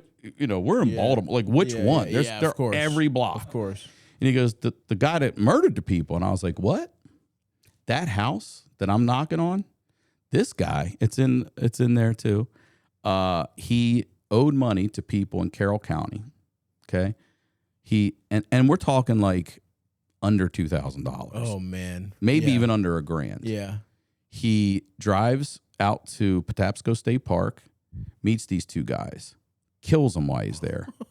Okay. Puts them in his car, takes them to his house. What he didn't know is one of the dudes had just had a baby, and the baby's in the car. Baby was fine. Baby was fine. My God. But the reason that the police were called is because the mother was like, hey, my boyfriend went here to meet this guy because my of this, and this is where he lives. And so they go to the car, baby's fine, and they go to that guy's fucking house. Listen, Yeah. while I'm knocking on this motherfucker's door, He is burying both those bodies in his fucking basement. What? Stavvy. On my life. Here, hold on. You're like, sir, your shovel. Sir, your meat cleaver from UPS. I think I got it. You got it? Halethorpe man convicted of murdering 2 Carroll men after $225 drug debt blamed in killings. A Halethorpe man accused of killing 2 Carroll County men over a $225 drug debt and burying them in his basement in 1994. And I'm out there, UPS! UPS! What? Was convicted on 2 counts of murder in the Carroll County Circuit Court. Jesus This was in Christ. 2018 too. So, Wow. yeah. Wow. So he hit a water pipe and busted everything. So the bodies are floating. So he can't hide them now. Incredible. So we're like, do we need to go to court? And they're like, no, man, this is like Detective 101. Yeah. This is the guy, blah, blah. They go there. And I'm like, are you fucking kidding me right now? I'm hearing them down there. And I'm like, I hear them. Bang, bang, bang. Dude, and here's the other thing about that. I had no idea it was that. Yeah. I mean, that's nothing. Yeah. He's the type of piece of shit that had cars sitting on the yard. You could have sold to my buddy Shannon at the junkyard in Baltimore for $200 and paid that. This was easier. He went and killed a double murder. Jesus Christ. double murder. Wow. Yeah, the Reaper's always around you. So I wonder what that house goes for. Oh, yeah, that's a beauty. I wonder what that house is. Because you're right. It's not just like, yeah, this old person passed away in here. Or it's even brutal. Even like an intruder gets shot. Sure, self-defense. It's not even like, or even a simple murder. Like, it's not even like a simple murder. It's like a fucked up, crazy murder. And that's a very good, because here's the thing. If we're talking in medieval times, you probably kill a guy and then you're like, nice, he's got an awesome shack. I'm gonna kill him. The economy has gotten so bad that people need shelter so much that they're like, nice, someone was brutally killed. I can afford to take their rancher. Yeah. Like, we've gotten so poor that like energy, like that's the thing. Talking about vibes and energy, that's the level of like comfort we were at, where we've gotten to like psychology. And then above psychology and psychiatry, we've gotten to like mystical vibes and stuff. People are so impoverished, they're like, I don't give a fuck. How many kids were killed here? We'll take it. Yeah, I mean, if we're talking about like an Epstein, like I wonder what Epstein's house is going to go for. I wonder if they can. Didn't somebody buy Little St. James, Eldest? What's Little St. James? What's that? That's his house? That's the island. I didn't even know. No, Little St. James. Oh, that's the island. Yeah, I just thought it was called Epstein's Island. Epstein Island. Yeah, child island. Oh, interesting. It was purchased by J.P. Morgan Securities in 2022. Was it? Wow, just a cool company that doesn't do any evil. Probably nobody on J.P. Morgan's board ever went to the island. Yeah, I wonder why they bought it. They're like, ooh, that's a good. Oh, I remember those beaches. Those are nice. That's fucking. Anyway, this is a great question. Would I live there? Mm-hmm. I don't know. That's fucking, like, I do, unfortunately. The older I get, the more I believe in, like, energies and, like, things. Now, I would need to know specifics, right? Because if this is, like, a crime of passion, but if there's, like, real evil involved here. If this guy was a piece of shit, what if he's the piece of shit and she finally had enough? Then I would feel like, okay, this woman's I agree. There's something like, was he an abuser? She's vindicated. Did he like do anything horrible? Was he cheating? You know, like, cheating doesn't obviously excuse murdering, but it's like, is this guy a complete piece of shit? Now, if it was the kind of thing where it's like a happy, normal couple moved in here, and 6 months later, the wife is fucking taking a shotgun to his head and no one knows what happened. I might skip that one. I would literally need to look into this and know what happened. Hold on. You're my realtor. At what point do you tell me this? Right. I'm like, well, are you telling me right in, or are we in the tour now? I think what happens where are is you telling me? I think what happens is you come in, you're like, wow, this is a great. Listen, as you can see, the tree-lined streets, it's beautiful. The school up the block actually has just gotten a huge grant, and they're building new portable classrooms, and they're really investing in their theater program. If you have a child that's a performer, these beautiful windows, they're actually recently replaced. You're gonna love this. This carpet, all new. Now, there were some reasons that had to get replaced, But Can you take us down to the basement real quick for you? the say that? basement right now is actually there was some damage to the basement. There was, I mean, there's a couple things. There's some mold. Oh, okay. There's some brains and the viscera of a murdered husband. But it's really like we're clearing out the mold. Wait, you said something there? I said there's mold and there's a little bit of brain matter and viscera from a murdered from a murdered man. And well, it's unclear if it was manslaughter or murder. But really, let me tell you this: the basement needed a new coat of paint anyway. Yeah. And you know what? After excavating the body, you actually gained 3 feet of extra storage space. So actually, what was a 6 foot bare? I mean, you'd have to crouch. Basement now we're talking. You have 9 feet. I mean, this is you gained a whole more. You have usable ceilings. I mean, you could put in fact 10 feet. I think you could put a basketball hoop down there if you really wanted to. Shit, I think that's how I would. It's a great pitch, bro. I'm in. I'm putting an offer in. Would you, Eldest? Would you live in this place? Shit. I'm kind of with you on the energy thing, but every man has his price. Has his price, absolutely. For the right price, I think I would. Yeah. I think I would. See, he's the guy that's going to outbid me because I care if it has morals, and he's like, I don't give a shit. Of course. So I think like I would personally love to learn as many details as possible. Right. Just so I'm never like in the basement doing laundry and like guessing like how did she kill him? What happened? Yeah. But I feel like if I know it as clinically and through as possible, I could live with myself if I save like 50 grand on the house or something. 50. Oh, 50. Oh, okay. I was Or gonna you know, say. whatever it is. I mean, yeah, I think so. Now, what if you live there and everything's actually great, and then like 3 months in, you're like, kill your wife. I'm gone. Or you wake up and your wife is standing over you. Well, that is the only reason I would pause, because I don't really believe in like the supernatural shit per se, but whether or not the energy is like real, I believe just knowing that could drive a man mad. Right. And it's like whether it's some occult shit or whether it's like The placebo you just effect. go crazy because you know. I do believe that could be a very legitimate risk. Right, So that's right. the only thing that would give me pause. Interesting that you're weak-minded. Can I ask this question? Yeah. What if you buy the house and you find out that later? I think you could probably get out of that contract. If you wanted to, would I you? would guess. I would. Yeah, I think. Well, first of all, What if you love the house?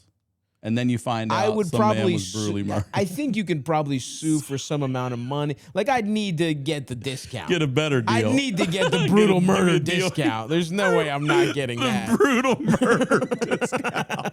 At a minimum, I would do that for sure. But I think what we are seeing here is that the economy in the world for most people is so bad. Yep. We have regressed maybe a couple hundred years.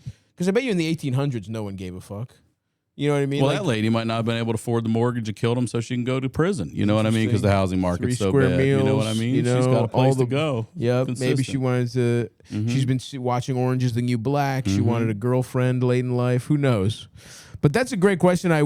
This guy does not seem to give a fuck. And I would say, hey man, if it doesn't bother you, keep rocking. That's it. Keep rocking. Good for you, brother. It would be nice if people could afford homes. You know, if not without people being gruesomely killed in them. But you know, now we're getting too greedy. Yeah. That's what home shopping is all about. Just Sure. the opportunity cost of, you know, what's it worth to you? Ryan, could you lose that can? Oh yes. Oh, sorry. No, it's not. No, yes. you're good. Put it on the ground or behind that plant or something. There Oh, we and go. maybe take one of these. Uh-oh, what time is it? Holy shit. On Halloween? Oh, yeah, we're getting twisted. Hell yeah, Ryan. It's time to keep it twisted, everyone. My first drinking along No, you don't have to. in years. Now, Ryan's keeping it very twisted right now. He's taking a sip of Twisted Tea. You saw that, Froze. My first sip in years of alcohol. It is. Twisted. We just kept it very, very twisted. What's the twisted ass, fucked up motherfucking question of the week, Eldest? Hey, Stavvy, Mr. Sula, and esteemed guest. Long time stroker, first time comer. I tried to make this call a couple nights ago, actually twice, but I was high off my shit. Doesn't Then I kept matter. going over the time limit, so I'll keep it brief. Thank you. Basically, I'm going on a trip for Halloween down to LA to see one of my friends with a smaller group of friends. Okay. And I kind of don't want to fucking go anymore. For context, we went on another trip to LA earlier, like back in September, and you know, we're coming down from the SF Bay Area. That's a 7-hour drive to LA, and we did not do like fuck all while we were down there, man. Like we got high and went to the mall and watched Adventure Time in my friend's apartment, which, you know, if that was here, that's a chill day. Like I did have fun, but like, It's a I don't know, regular man, day. 7-hour drive there and back. It's just like, I kind of wish we did more. Like we didn't do anything except buy shit the whole time. And so we're setting up this next one to go down to see him for Halloween. And I asked my friends, it's like, okay, what's the plan? What's the game plan when we get down there? And they're like, we might go to a party. We might do this and this and this. And I'm just really scared it's going to be a lot of the same thing, a lot of just sitting around his apartment, just like bullshitting, getting high again. And like, I don't know. Is that like fucked up to pull out? Because the trip is in a couple weeks and I don't want to be the guy to pull out last minute and kind of like fuck up the whole, like, how the money's being like spread around. Well, I and mean, shit this like will that. this will already be So, out by the time. I don't he know. has Just, to make I'd his love your decision. advice, Stav. Big. Let's assume he means On know, Halloween weekend. This weekend coming up, not last Big weekend. up to you, my guy. And Well, okay. I would yeah, say thank you, that's not Stavvy, that baby. twisted, Love Elvis. ya. You could have picked a more twisted question. Not very twisted at all, some might say. Kind of a boring question, others might say. But, you know, this guy is trying. Maybe the problem is his friends don't keep it twisted enough for him. This is a twisted guy that wants to have a good time on Halloween. He knows it's slutty these days. He doesn't live in an idyllic 1978 Baltimore County where tits are still hidden away and all you can do is, you know, destroy the property of the nerd that lives two doors away. He lives in modern times where if you're going to take a 7-hour drive, you want to have a good time, maybe see some tits, maybe see a slutty Harley Quinn or something like that. Now, my big issue, though, here is 7 hours is a lot of time, right? That's number one. So I get that. But also, do you like your friends? That's my biggest issue, right? That's it. Because, like, you know, before I moved to New York, now granted, 4 hours is easier than 7 hours, but also it was a mega bus ride, you know, so maybe if it was 7, I still would probably come visit you, but it's not like we did that much stuff. Yeah. I mean, a lot of our trips were like, if now 7 hours is the only reason I'm going to maybe give him the benefit of the doubt, but like. That sounded like a fine little weekend to me with a good friend. I mean, that's all I want to do. And I don't want to go do shit. Totally. And when you think about like, okay, I was on a megabus, but it was like a fucking half hour to get from my house to the megabus in Baltimore, and then from fucking Midtown to Brooklyn to, you know what I mean? Like, it's probably, when you're broke, going from Baltimore to New York was probably about a 6-hour all-in, you know, fucking journey. You could argue being in your own car is actually more comfortable, right? So, like, when you go visit your friends, sometimes you bullshit, right? And also, no one's forcing you to not do shit. Like, you're not making any fucking plans either. That's what I was going to say. Come with plans. Come with plans. I'll tell you what, right now, Los Angeles, for all of its, you know, blemishes and everything else, it is a kick-ass Halloween city. Oh, yeah. I LA's can't get a great over it. visit town. LA is a great for Halloween too. So if you go to Boys Town, Santa Monica Boulevard, you get sucked off. You can get sucked off from San Vicente to like La Cienega, I believe it is. They shut the whole street down, and it's got, you know, big band, Pink play at one end and some K-Rock at the other or whatever, and it's just wall to wall people walking through there, and it's bars. It's the Fright Nights that you're describing. Yeah, those are great. That sounds fucking awesome. There's a haunted hayride. I just told my daughter about this too. There's a great haunted hayride at the LA Zoo. I went with 2 friends a few years back. It was a while more than that, and it's pretty cool because it's old, you know, cages that are open, and you just take this little hayride, and you look into each one, and it's creepy and crazy. That's and cool. Yeah, the people come up and touch you and Yeah, shit. yeah, Well, this yeah. fucking guy comes up and is touching us, Mm. but he's dressed in like regular clothes. Okay, this is a true story. You're at the haunted hayride. At the LA Zoo. LA Zoo, and there's like maybe 10 people on the wagon all together, and they'll come up dressed up and play Right. with you and shit. But this guy's in like jorts. You know what I mean? This dude's touching us and shit. We're like, and so we don't know, is that part of the scary because he looks normal, whatever. And the guy driving the tractor. So finally, I'm like, yo, who the fuck's this guy? He's like, what the fuck? And he gets on the walkie-talkie. He's like, hey, we got a problem. And we're like, what the fuck's going on? And this guy hears it and he starts running ahead of us. We're like, what the fuck? He goes, guys, listen, that guy is not part of this. I don't know who he is. Some guy was just touching A you? rando. He's like, oh, we're going man. to wait here. And he would disappear and then come back and stuff. That's crazy. And so we wait, and they give us the all clear. And when we're going down, he's being arrested in one of the suit cages. They got a spotlight on him. He's in there getting handcuffed. Just awesome. a lunatic. He was That's just a awesome. lunatic, dude. That would have been a Scared the shit out of good, us. like, break the fourth wall, like, actual scare where it's like, oh, he's a sex offender. We're arresting a sex offender. And then Yeah, he's like, show up with some plans. You got plenty of things to do in LA. Yeah, so I if you mean- want to do something, do it. But also, I wouldn't rely on anyone to make plans for you if you're specific about what you want to do. yeah. Like, I think you could get, it's a town where you could keep it very nice and twisted in Los Angeles. And yeah, it's either, it doesn't, That like, Halloween's twisted. what would you want? Like, what do you want your friends to do? You know what I mean? Like, that seems to be their vibe. You seem to be the odd man out. Everyone else is happy to make this trip like this, and you're pissed off. So it's not a problem if you don't want to go, but also, what's the issue? Do you not want to see your friends, or do you not want to do this bullshit? Because, yeah, come with some plans. And look, at the very least, here's what you could do. Pick up a 6-pack of some ice cold, not even a 6-pack, you got a whole group of friends, maybe the game day pack of some ice cold, brewed with real iced tea, 5% per volume, twisted teas, and that's a party in a can, my friend. That's a road trip in a can. I can Don't drink it personally while recommend driving. Yeah, the peach is incredible. The flavors are great. And yeah, just keep it twisted, man. Go to Boys Town, engage in some anonymous gay sex if you'd like. If you're a homosexual, man, that's twisted. Although wait, he's going from San Francisco to LA, so I guess he's probably got those options there too. Yeah. But look, maybe you're a heterosexual man. It's going to be a little harder to fuck on Halloween, but not that hard. It's a pretty fuck forward holiday. So yeah, talk to your friends, make some plans, but also take the temperature. He might make these plans and they're like, we don't want to do that. We're going to fucking hang out on Halloween. I miss my friends. I just want to chill with them. Check in with them. See if it's a matter of being lazy or not. Maybe you're just not. Maybe this trip is not your speed. And yeah, who gives a fuck? Great work, Eldis. A rousing call with a lot of discussion. Holiday edition.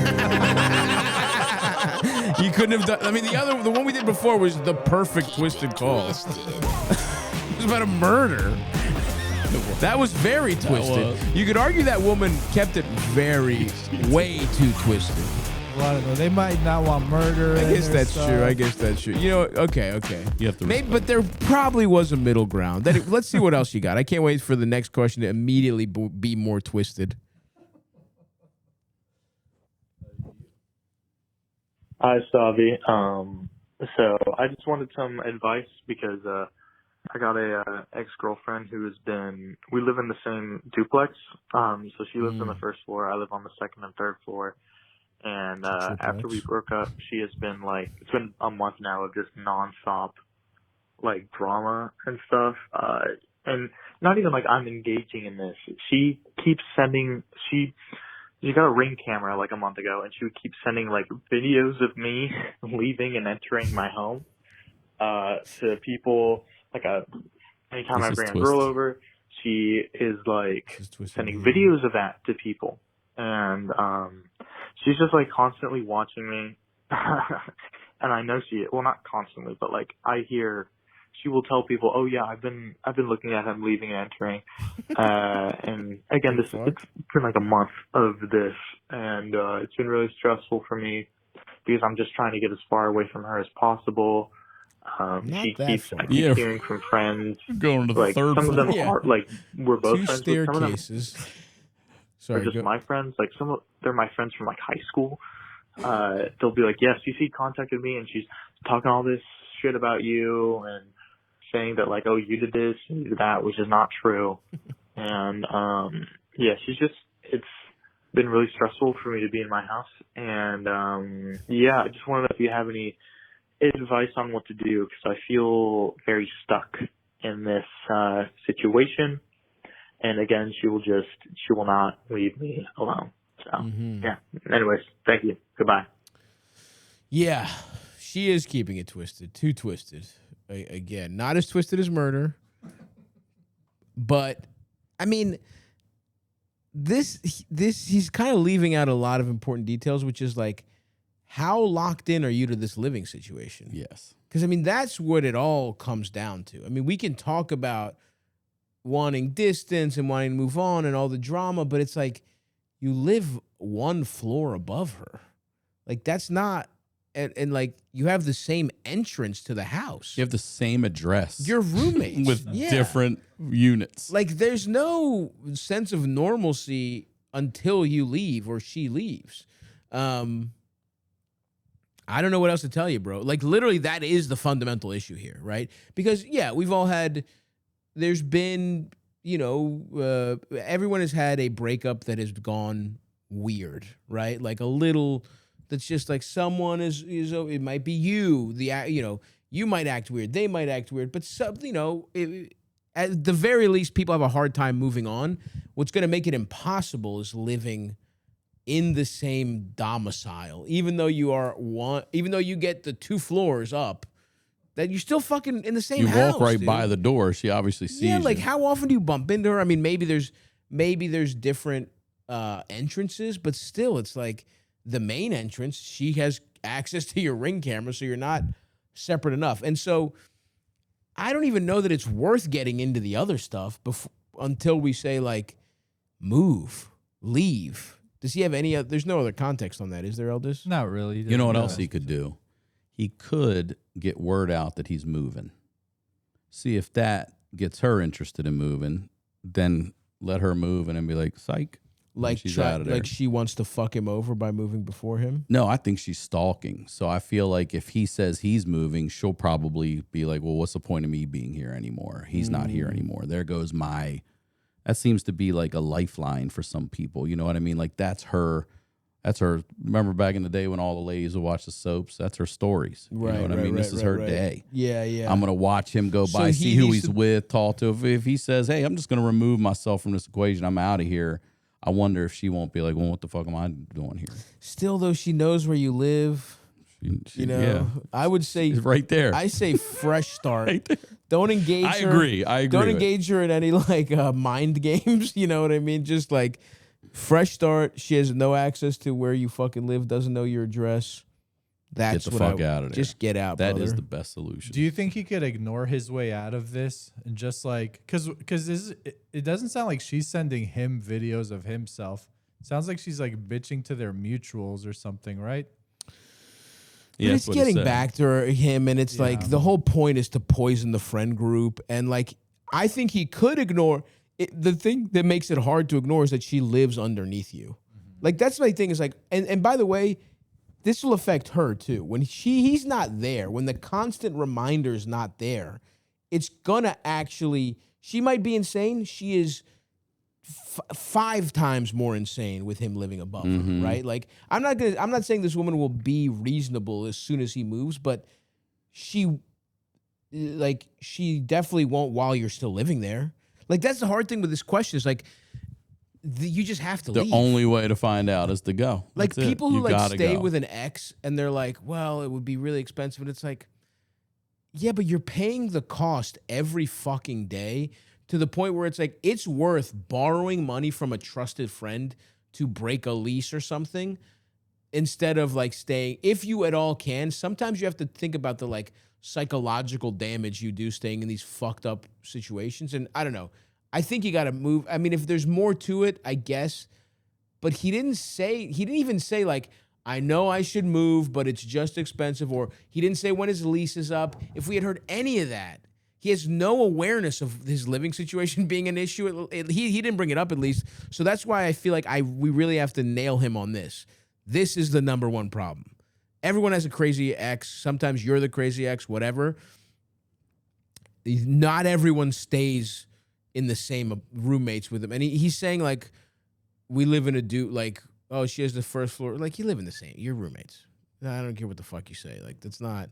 It would be weird to even be in the same building as an ex. I agree. Let alone share the same entrance. So anyway, fuck this guy. Not fuck him, but you got to be more aware, brother, about what your main problem is. What else you got, little L Dunce? Big fan of the show. Watching when Josh Johnson was on.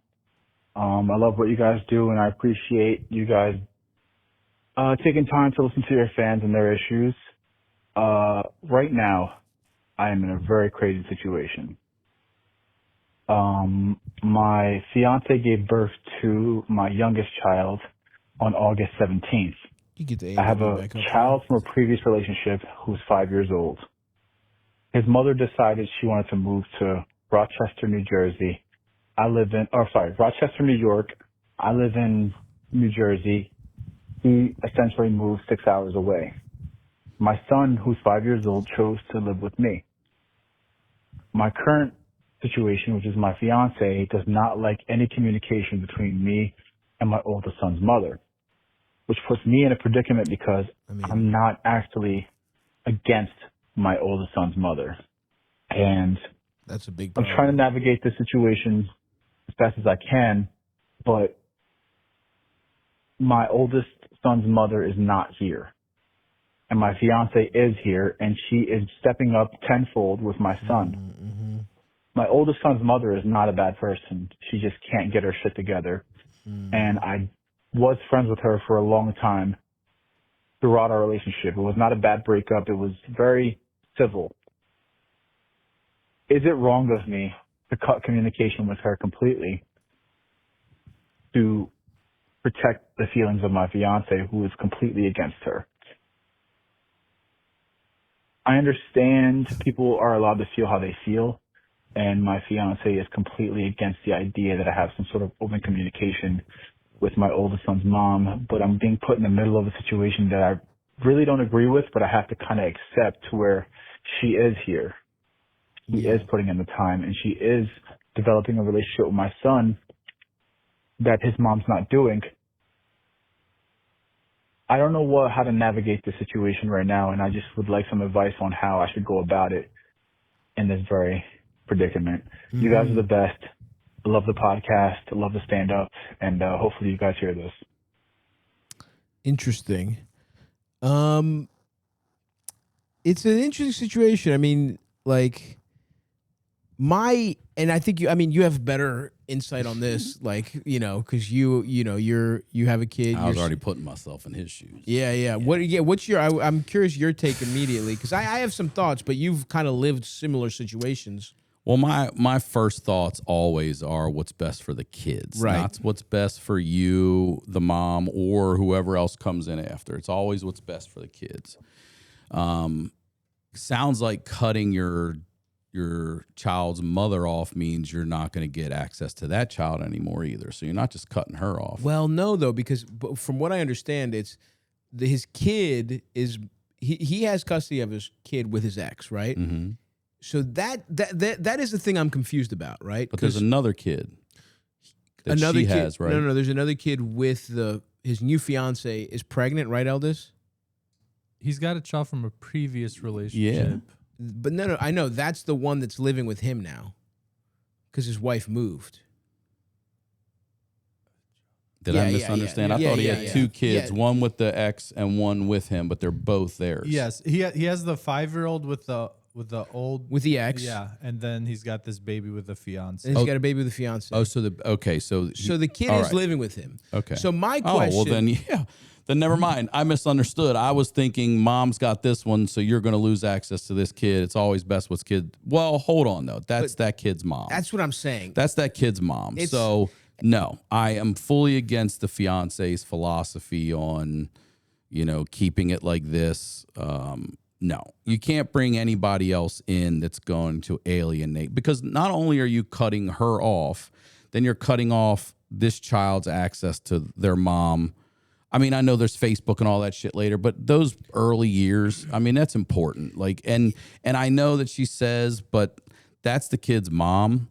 Like, I don't think you fucking fuck with that. I mean, I think he's clearly left stuff out where he says she can't get her shit together. That's clue number one. Clue number two is that the kid is living with him. Like, I mean, you got to be a mess. This is my mom. Yeah, exactly. Yeah, exactly. It's like you got to be a mess to like lose to not have any custody. So then my question is like, so legally his mom doesn't have to see him at all?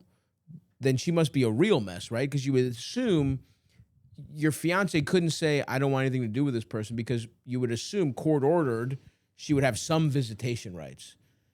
So I think we're getting this guy's an unreliable narrator a little bit. I think he might be, and he clearly has some affection for his ex. And like, the situation might be worse than he's letting on, right? It might be worse than like, oh, she just can't get her shit together. Like, don't you legally have to get some visitation for the parent? No. Like, she doesn't have to see him? Like, his mom doesn't necessarily have to see him? Not unless they went to court and she fought for that and wanted that, and the court said you have it. But so if it's just, here's the beautiful thing: any parent at any time they want can just fucking leave. I guess you're right. They really can. I guess you're right. They really can, and a lot of them fucking do. So basically, the fiance's like, she fucking left you. Yes. She kind of abandoned you with this kid. I don't want this person has made her decision. Mm-hmm. We're raising the kid. I have no problem. And I've stepped up the nice tenfold. thing is she clearly has no problem with that. I do feel like we're missing the context of why, because he said his kid chose, which again is a 5-year-old didn't want his mom. It's a big problem. I guess you know what? Now hearing all of it and getting it straight, I would say this: the mother, you don't need to be in contact with her, but what you can say is you can talk to your son and see your son whenever you'd like. He's right here. You don't need to be buddies with her. And then you put the onus on her to say, someone's got hey, fucking. I'd like to see my kid. Yeah, I guess that's what I'm saying. I'm saying we don't need to chit chat back and forth and be bros. Sure. This is my daughter's mother and I. We are what we call professional. Hey, I'd like to FaceTime Stella. Great. Yeah. I'd like to see her this, whatever. Yeah, that's what you do. Yeah. But if you were non-existent and this person came in and said, hey, I'm doing all this shit, I don't like you being buddy-buddy with that lady, but I think I would meet halfway on if she wants to be a part of this kid's life, she can, but you guys don't need to be bros. I think that's fair. And I think but I do think that's my one criticism. Again, not knowing everything. The one thing I would say to his fiance is like, there has to be some room for this woman being a part of her son's life. Yes. Even if she's a fuck up, even if whatever, it's like, if she wants to, you kind of have to, I think it's just the right thing to do to let a parent have some part in their kid's life. Again, unless there's more context we're missing. Like, did she fucking nod off on fucking heroin, leave the kid in a hot car for 9 hours? Yeah, or then drinking and driving with the kid in the car. Then maybe the fiance has a point, right? But if it's just, look, she's just kind of a fuck up. She knew the kid would be better off with him than with her. She's moving to a cheaper place to kind of, hopefully she can figure her shit out. If she gets her shit sort of together and wants to be a part of the kid's life, you kind of have to fucking let her. No doubt. And so but then how does he navigate it? Like, it's not the kind of thing where he can draw this hard line with his fiance, because he also has a kid with her. So he is in a fucked up place, because what if she says, I don't care. I don't want this bitch in my life at all. Then you're really, really fucked. And then it's like, I don't know what I would do if she drew that hard line. I'm going to hope that's not the case. And I would hope that, if anything, you just advocate for not your ex, but for your kid and say, look, I understand everything you're saying, and you have this incredible relationship with him, but he deserves some relationship with his mom, and we have to figure that out. And it's like, we can put some stipulations on it. Like you said, I don't have to be buddy-buddy with her. And I think that's true. You have to show that you're at least hearing her and saying, like, fine. Because she also might be... He might also be kicking her a little bit of money that's pissing her off, too. You never know what really is going on, yes. And on my hunches, it's a little bit of pragmatism, and it's a little bit of... He's talking about this person in some pretty glowing terms, given the situation. Like, he's really nice to her. And like, we've never heard this perspective on this about someone's ex who can't get her shit together. It's always like, this fucking bitch fucked my son's life up. This guy's like, hey, I mean, imagine how good the pussy was. You know, like, I mean, that's Occam's razor when it all comes back to. Same with the It's shit, like, the girl living downstairs. It's like the best sex they ever had in their life. If I had to move bet away from it. who fucks better, the new girl or the old girl who's insane and had to move to Rochester, I know where my money is, right? So I think she probably has a legitimate, like, there's something weird about them. You know what I mean? Like, it might be the kind of relationship where if he wasn't in a serious relationship with somebody else, he would just fuck her. And it wouldn't mean anything. They're just friends who, like, they had this history, but they're like, they fall into that weird, like, you know, maybe they have a J-Lo Ben Affleck thing going where they just have a natural chemistry they fall into, whatever. But so you have to, whatever your fiance's, like, fears or what she doesn't want to happen, you have to show that you are hearing her out. And you're like, look, I will not have any day-to-day contact with this woman.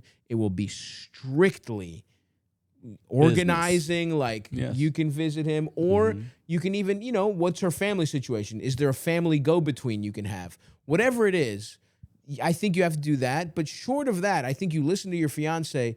But I just don't think, like, it would morally, you can, even if someone's a piece of shit, if they're making some kind of effort to see their kid, you don't have to let them do it they can't just drop in whenever, but, like, you know, you should, in a perfect world, this kid gets to have his biological and his stepmom in his life, right? Like, that would be ideal. And so you just have to have room in whatever understanding you have between your fiance and yourself, that is a possibility. But it's I mean, I'm not going to lie, it is a delicate thing to thread. You just have to make her feel like she's being heard, but also, you know, and making it clear it's not about this ex, it's about the kid. Yeah, and that she's safe with you and everything. Everything's good. Totally. Like, this lady's not a threat to our relationship, to my child, none of it. Yeah, maybe set a date, Chief. Maybe let's drop the fiance title and let's move on to wife. That might do wonders for this fucking discussion. Right there. LD, you got something fun for us to go out on, little buddy? Hello, Stav and Eldis. This isn't a question. This is a request. The Caleb Heron episode just popped up in my YouTube feed. And Stav is looking quite huggable in his bear suit, and I just think we need more Stav dressed up as a lovable animal. Wow. You know, it doesn't matter. You know, it could be Halloween coming up, but really any time of year. Just brings me and I'm sure others a lot of joy. It's not a sexual thing. I mean, it could be for some people. I don't know. But, you know, there's a little just kind of made my evening to his voice. So it was a late night work evening. So more bears to make the chaos of the world more bearable. Farewell. Okay, who the fuck is this? Is this like gay Michael Longfellow? Did Longfellow's gay alter ego call in? Who's a chubby chaser? And you have a bear outfit on. I do. He is a bear, Winnie the Pooh. Yeah, Winnie the Pooh is a bear. I'm Winnie the Pooh coded. I have there's an inability to get away from delicious treats, walking around, you know, without pants on. I think I have the body type. But you know what? Maybe we should do more little costumes. It is fun when we just drop some, and we have some very fun stuff planned for Thanksgiving and Christmas And Halloween this Thursday. Oh, that's right. On actual Halloween, we actually are doubling down on Baltimore. Oh, Halloween. We have Tommy Simbazos on the Patreon, and that one is Star Wars themed. That's your little hint. Oh, okay. That's your little hint to the listeners at home. But yeah, we have some fun stuff. But I do feel great in one of these. The onesie costumes are really awesome. This is the most comfortable I think I've ever been. I've been podcasting for about 15 years. Yeah. I think this is the high point right here. Well, this is tough because I just really want to take a nap in this. I'm super It's been really hard to like stay on and engage because I'm like, because the only problem is it's a little warmer than I'd like. It's a little warm. But that also lulls you to sleep where I'm like, I just like, if I had like a giant woman come and like pick me up and, swaddle me and then put me in a crib. Now we're talking. Now we're really talking. But thanks, man. Well, hopefully you're enjoying this in a non-horny way, and I hope some other people are enjoying it in a horny way. But this has been a wonderful Halloween, Ryan. Thank you, brother. Thank you, dude. Guys, Can't thank you enough. Watch the special. Live and Alive on YouTube right now. We have we'll link to it, all that kind of good stuff. Have a good Halloween, and maybe drop us your theories on when Halloween became slutty. And unfortunately, we have recorded a lot, so we'll pick this discussion up in late December.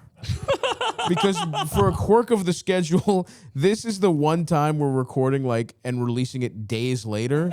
We have stuff in the can.